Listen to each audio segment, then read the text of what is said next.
Ya, pemirsa kembali bersama saya Pram Senjaya. Pemirsa di tengah menunggu hasil verifikasi partai politik oleh KPU, geliat partai politik dalam menyongsong pemilu 2024 semakin terlihat.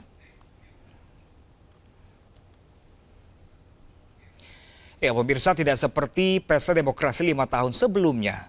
Warna-warni gestur politik parpol dan tokohnya terlihat beragam. Tujuannya tentu saja untuk ikut meramaikan partisipasi dan konsentrasi dalam gelaran pemilu 2024. Berbagai strategi dan kerja nyata diwujudkan sebelum masa kampanye yang terbatas dan berdurasi sangat singkat. Apalagi waktu pelaksanaan pemilu yang masih lama, pemilih yang berpindah pilihan pun tidak terelakkan.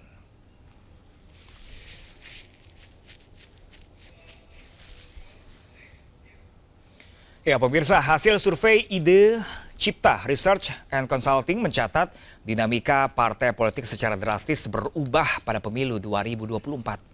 Misalnya saja di DKI Jakarta, pemirsa, PKS bersaing ketat dengan PDI Perjuangan di posisi puncak dengan menggeser Gerindra. Tidak hanya itu, Demokrat juga menyalip posisi Gerindra. Sementara Perindo akan menjadi partai kuda hitam dengan menggeser kursi partai yang sudah menduduki Kebon Sirih.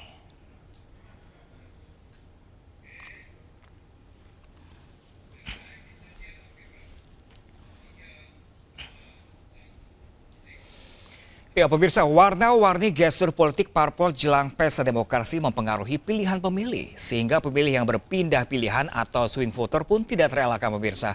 Lalu seperti apakah konsentrasi parpol di DKI Jakarta pada pemilu 2024 nanti? Kita akan berbincang langsung, pemirsa, bersama dengan Direktur Eksekutif Ide Cipta Research and Consulting, ada Bapak Hadi Suprapto Rusli, dan juga Ketua DPP Pemuda Perindo, ada Bapak Effendi Syahputra. Halo, selamat sore Bapak-Bapak. Sore, Mas. Sore Mas Pram. Oke, Sore, salam Pak sehat. Hadi. Salam sehat semuanya. Oke, kita ke Pak Hadi terlebih dahulu. Pak Hadi, ini dari hasil survei ICRC. Ini seperti apa kontestasi parpol menjabat kursi di DPRD DKI Jakarta? Dari hasil temuan kita, ini ada beberapa hal yang menarik ya. Karena memang per hari ini mayoritas masyarakat memang belum memutuskan ya. Angkanya cukup besar sekali undecided-nya. Dan itu wajar ya. Dan itu wajar karena memang tahapan kampanye belum dimulai. Kemudian dukungan capres dari masing-masing partai politik juga belum kelihatan dukungannya arah kemana, kecuali ya yang sudah deklarasi salah satunya Gerindra ya. Kemudian di sisi lain juga ada partai politik yang dulunya menempati posisi nomor 4 di parlemen, yaitu salah satunya PSI. Dan ini kemungkinan besar pada pemilu 2024 nanti akan terlempar dari kursi parlemen di DKI Jakarta. Dan kemungkinan besar dari proses itu cukup menarik juga karena ada satu partai yang sebelumnya tidak lolos di parlemen dan kemungkinan besar akan lolos di parlemen di pemilu 2024 yang akan datang, salah satu adalah Perindo.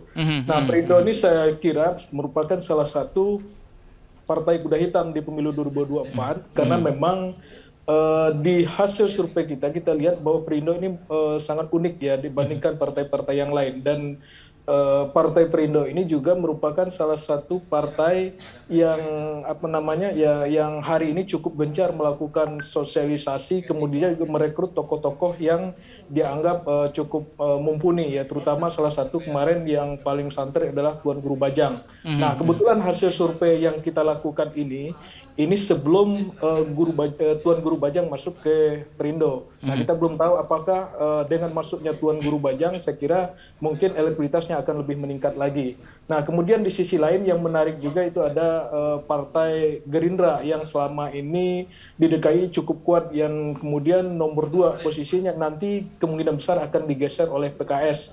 Karena memang dukungan Gerindra atau suara Gerindra di DKI Jakarta tidak terlepas dukungan pemilih Anies ya. Karena pengaruh Anies di Jakarta cukup kuat sekali. Di hasil survei ICRC sebelumnya, tingkat kepuasan publik terhadap Anies Baswedan di Jakarta tinggi sekali, dan itu juga memberikan efek elektoral kepada partai-partai yang kemungkinan besar memberikan dukungan kepada Anies Baswedan. Salah satunya adalah PKS dan Demokrat. Nah, yang menarik di situ adalah Nasdem. Nah, Nasdem di sini salah satu partai yang notabene hari ini posisinya terlempar dari posisi atas ke posisi yang di bawah ya, dan ini juga diakibatkan kalau menurut saya bukan faktor dari dukungan kepada Aniesnya kalau saya lihat, tapi lebih kepada tidak tegasnya dukungan Nasdem terhadap salah satu capres, karena dari Nasdem sendiri kalau saya lihat mengharapkan ada efek elektoral dari Ganjar Pranowo, makanya di dalam hasil rekomendasi capresnya itu ada 3 nama, ada nama Anies, Ganjar, dan Andika. Nah, tapi di sisi lain itu tidak memberikan efek elektoral. Nah, kemudian ada Demokrat yang menyalip posisi Gerindra di DKI Jakarta. Dan ini efek dari dukungan Anies AHY. Kemudian Golkar juga karena dia punya calon presiden lewat KIB, walaupun KIB hari ini ya mungkin sedikit mengalami goncangan setelah ada hari ini berita yang cukup menarik, P3 ya ketua umumnya diganti DPP, makanya akan berdampak terhadap konsolidasi di P3 itu sendiri. Nah, kemudian yang terakhir itu P3 dan PAN juga berpotensi untuk terlempar dari parlemen di DKI Jakarta. Ini peluang bagi Perindo nanti untuk bisa mengambil swing-swing voter ini yang relatif cukup besar dan bisa terutama pemilih-pemilih nasionalis. Kemudian dengan masuknya TGB juga setidaknya akan mengambil beberapa pemilih-pemilih yang Muslim nantinya. Oke, Pak Hadi ini tadi Anda sempat mengatakan adanya Anies Baswedan. Apakah ini kenaikan dari elektabilitas dari Perindo ini karena kemarin pernah mendukung Anies Baswedan dalam pemilihan gubernur juga dari Perindo? Salah satu kalau saya lihat ya, karena memang sebelumnya Anies Baswedan salah satu partai yang mendukung beliau adalah Perindo. Mungkin banyak orang tidak tahu di daerah lain, misalnya di daerah-daerah di luar Jakarta. Nah, kemudian dan itu terlihat dari besarnya naiknya signifikan beberapa partai politik di Jakarta, terutama yang notabene secara kasat mata sudah memberikan dukungan kepada Anies Baswedan, walaupun di atas kertas kan belum, seperti Nasdem, seperti PKS dan Demokrat, kecuali Nasdem ya. Nah, Nasdem ini tinggal bagaimana sikap tegasnya, apakah nanti akan dukung Ganjar atau dukung Anies atau dukung Andika. Nah, itu akan berpengaruh terhadap kursi Nasdem itu sendiri ke depannya. Oke, baik. Oke, kita ke Mas Effendi Syahputra selaku Ketua DPP Pemuda Perindo ini, bagaimana tanggapannya kalau Partai Perindo disebut sebagai kuda hitam pada pemilu DKI Jakarta nanti? Baik, yang pertama saya selamat sore dulu buat Mas Adi dan Mas Bram. Kemudian saya mau klarifikasi tadi dalam kapasitas saya bicara hari ini sebagai Ketua DPW Partai Perindo DKI, saya sebenarnya cukup bersyukur ya menyikapi hasil verifikasi dari survei, dan saya melihat ini merupakan bonus sebenarnya dari kerja keras kader-kader kita selama ini. Memang tidak bisa dipungkiri Jakarta itu adalah etalase politik nasional. Jadi memang ketika suara survei nasional Partai Perindo terdongkrak selama ini memang cukup bagus ya, kerja-kerja politik yang dilakukan Partai Perindo berimplikasi pada hasil survei yang dilakukan oleh lembaga-lembaga survei termasuk ICRC ini. Jadi saya menarik sih sebenarnya, ini baru pertama kali ini survei itu dilakukan untuk DKI Jakarta, dan kita jadi tahu posisi kita menurut lembaga survei ini kurang lebih saya lihat tadi ada di 8 besar, tapi tentu kita tidak jumawa mengingat undecided voter yang di dalam survei ini masih 52%. Jadi masih banyak sekali.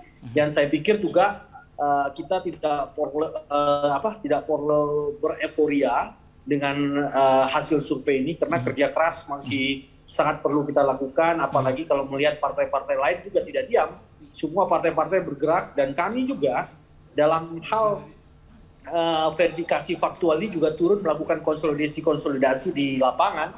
Kami melihat partai-partai, bahkan partai parlemen pun yang hanya diverifikasi administrasi juga sangat serius mempersiapkan mesin-mesinnya di lapangan, sehingga semua mesin sekarang sudah mulai dipanaskan, termasuk Perindo. Syukurnya alhamdulillahnya Perindo mungkin mulainya lebih dulu, karena memang kita harus melewati tahapan verifikasi administrasi dan faktual. Dua momen inilah yang kita jadikan sekaligus sebagai ajang konsolidasi kita, selain tentunya dengan serangan-serangan udara kita maupun dengan program-program yang terus secara konsisten kita jalankan di tengah masyarakat. Pak Effendi, kalau dari hasil survei ini apakah sudah termasuk untuk memenuhi target sementara sejauh ini, dan apakah menyangka dengan hasil survei tersebut? Tentu belum ya, karena target nyatanya adalah untuk bisa menembus Parlemen Kebun Siri ya. Saya terus terang ditargetin maksimal oleh Ketua Umum untuk tidak hanya duduk, tidak hanya satu fraksi, tapi juga paling tidak kita bisa mendudukan satu caleg per dapil atau lebih. Ini tentu merupakan tantangan cukup besar, mengingat Partai Perindo di 2019 kemarin tidak sama sekali mendudukan satu kursi pun di Kebun Siri. Tentu di periode saya yang saya baru menjabat per Februari kemarin, ini menjadi tugas yang sangat luar biasa. Maka kita lakukan koordinasi, konsolidasi, semua mesin yang selama ini tertidur kita panaskan kembali, dan alhamdulillah semua sudah berjalan on the track. Kalau melihat hasil survei, saya melihat ada beberapa daerah-daerah yang perlu kita kuatkan lagi, dan saya pikir kita mesti apresiasi juga akhirnya kita masuk dalam perkiraan partai yang akan lolos parlemen. Tapi kembali tidak boleh bereforia lebih, karena PR ke depan lebih besar, mengingat masih ada 52%